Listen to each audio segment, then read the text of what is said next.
capacitors can be put into other configurations with resistors, and it's not as simple as what we did with just a resistor capacitor. But we can still analyze the circuit and be able to come up with a voltage function for the capacitor. We're going to start the analysis much like we do with any analysis. First, we do the polarity of the battery, plus on top, minus on the bottom, and then we define our currents. So I'm going to have one current going from left to right. We call that I1, and I have polarity plus minus on R1, plus on the left, minus on the right. I'm going to have current going down, I2, so that means that R2 has polarity plus on the top, minus on the bottom. And then I'm going to have a current going from left to right, and I'm going to call that I3. And then I'll have a polarity of R3 with plus on the left, negative on the right, and then that current is going to be flowing through the capacitor, and I'm going to have my polarity plus on top, negative on the bottom.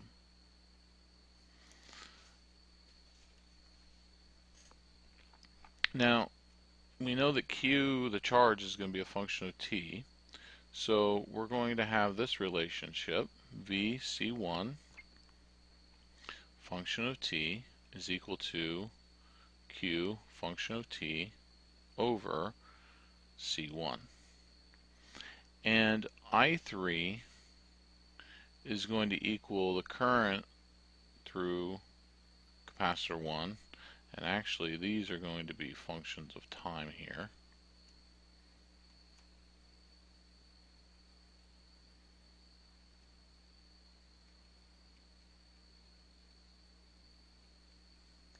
And that's just going to be equal to Q function of T, or derivative, I'm sorry, with respect to time. Derivative of Q function of T dt.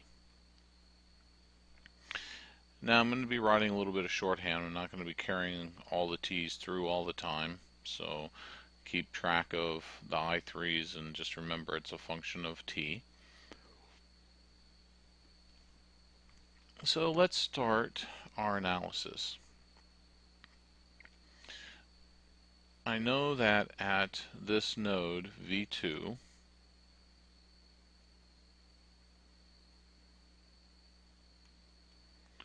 that I have a relationship with currents, and that's going to be I1 minus I2 minus I3 is equal to 0 amps. And I can rearrange this equation to say I1 is equal to I2 plus I3. Now let's write Kirchhoff's voltage law around this loop. So I'm going to start, and I get to V1 source. I'm going to jump over. So I have V1, take the plus sign, go around to R1, jump over. So I'm going to have minus VR1, and then down, I'm going to jump over the resistor, and I have minus VR2 is equal to 0 volts because it gets me back to ground. I can rewrite this.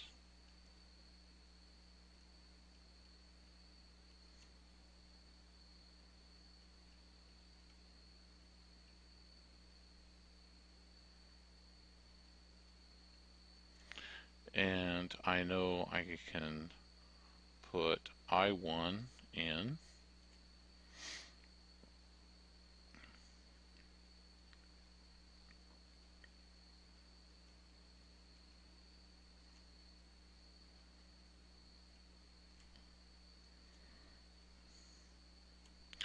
Forgot a little bit there.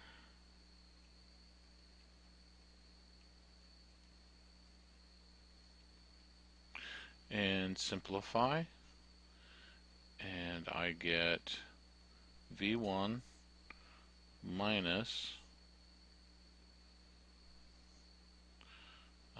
I2. I didn't need the parenthesis there.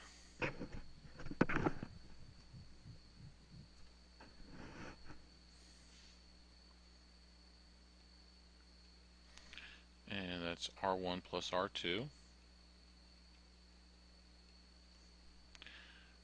minus I3 R1 equals 0.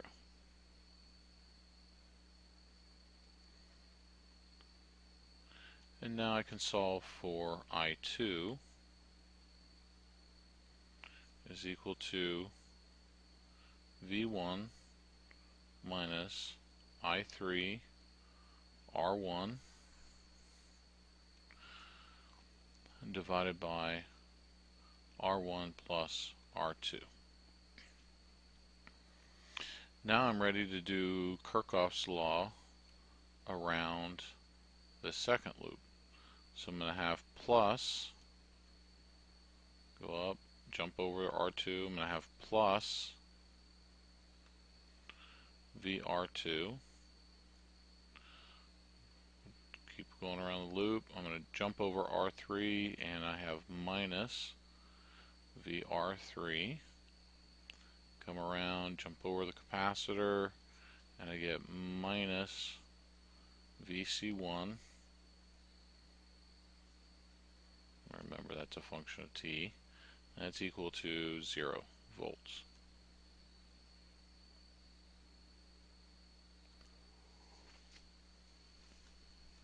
So I have I2 R2 minus I3 R3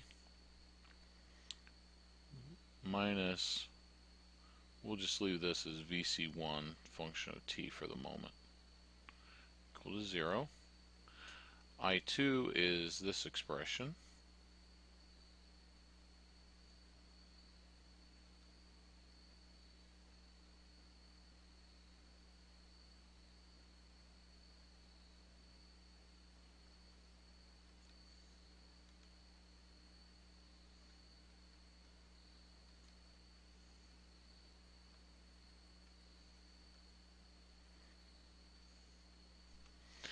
and now once I get this all together, it's just a matter of some simplification, and so I'm going to skip a few steps here, and you're going to be able to get to the following equation: V1 times R2 minus I3, and then I have let's see, I have R3 times R1 plus R2 plus R1 times R2 minus VC1 function of t times R1 plus R2, and that's equal to 0 volts. And now I can put in my relationships for the capacitor with charge and capacitance. So it's going to be V1 R2 minus R3 R1 plus R2 plus R1 R2 dq function of t over dt minus q function of t over c 1 R1 plus R2 is equal to 0 volts. Now at this point it's just manipulation and algebra, and you're going to get to a point where you have dqt over qt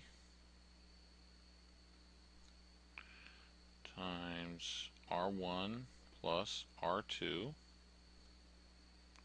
minus VC1 function of, or I'm sorry, that's V1.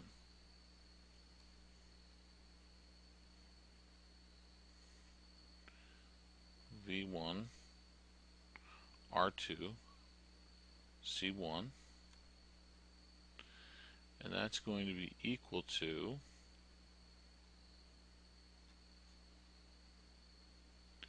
dt over, actually we'll say negative dt over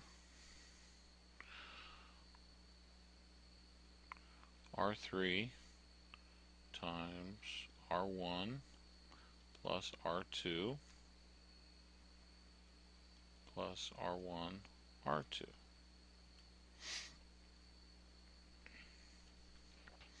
And now I'm ready to integrate both sides. We're assuming zero charge on the capacitor.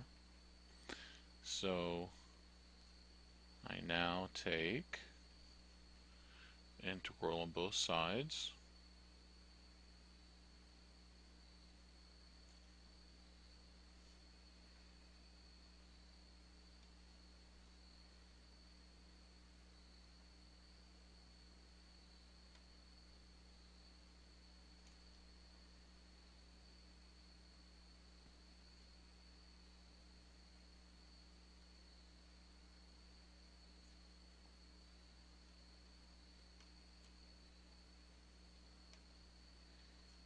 A lot of things to keep track of.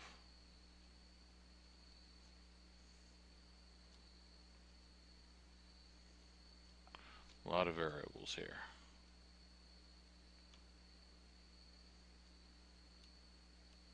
Should have a bracket there.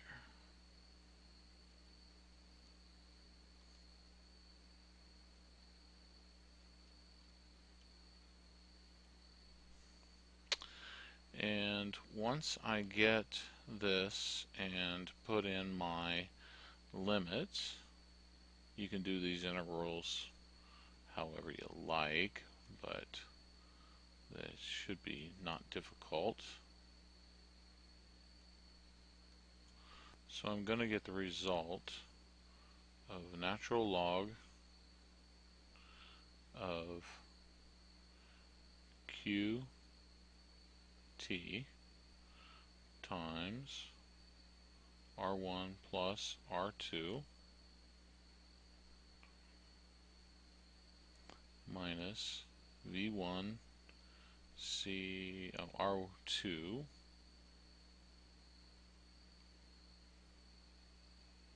C1 over R1 plus R2, and that's going to go from 0 to q function of t, and then that's going to equal negative t over this denominator.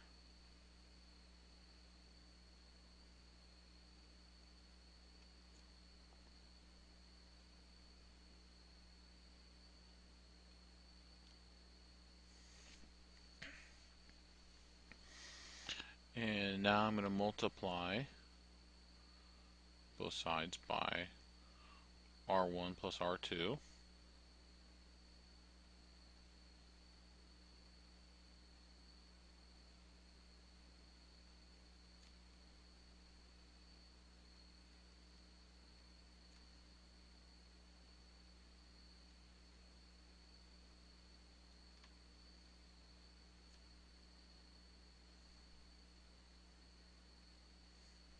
And I'm also going to put in my limits while I'm at it.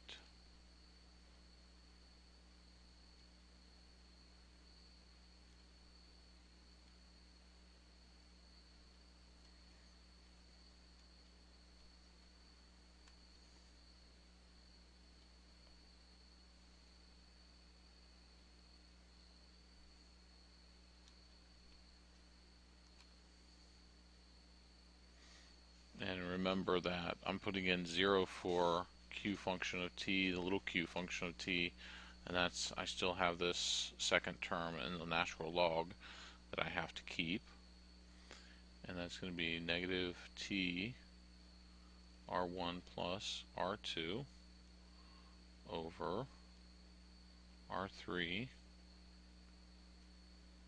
r1 plus r2 plus r1 r2. And now it's just a matter of simplifying, and I'm going to basically get back to our original equation that we're looking for, because it's just manipulation at this point. You can look at the notes and see how it goes through the steps.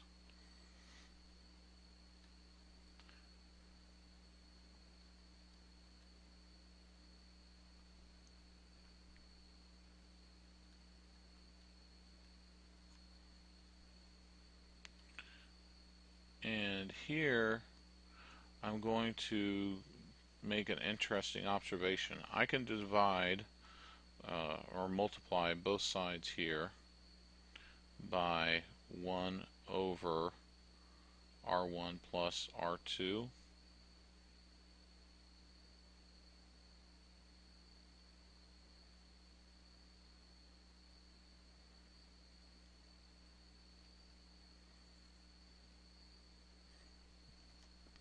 and that's going to leave me with this function.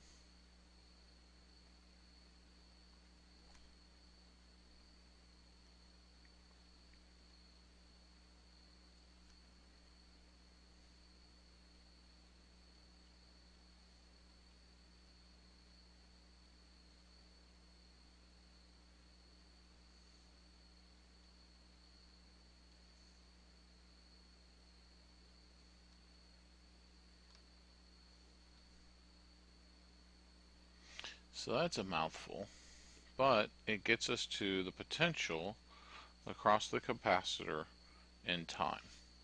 Now, like I said, the notes have the steps broken down even further. So if you want to see how I get from different points, you can look at the notes and see what I'm doing. Now, let's look at another way we could have gotten this very quickly by using Thevenin method.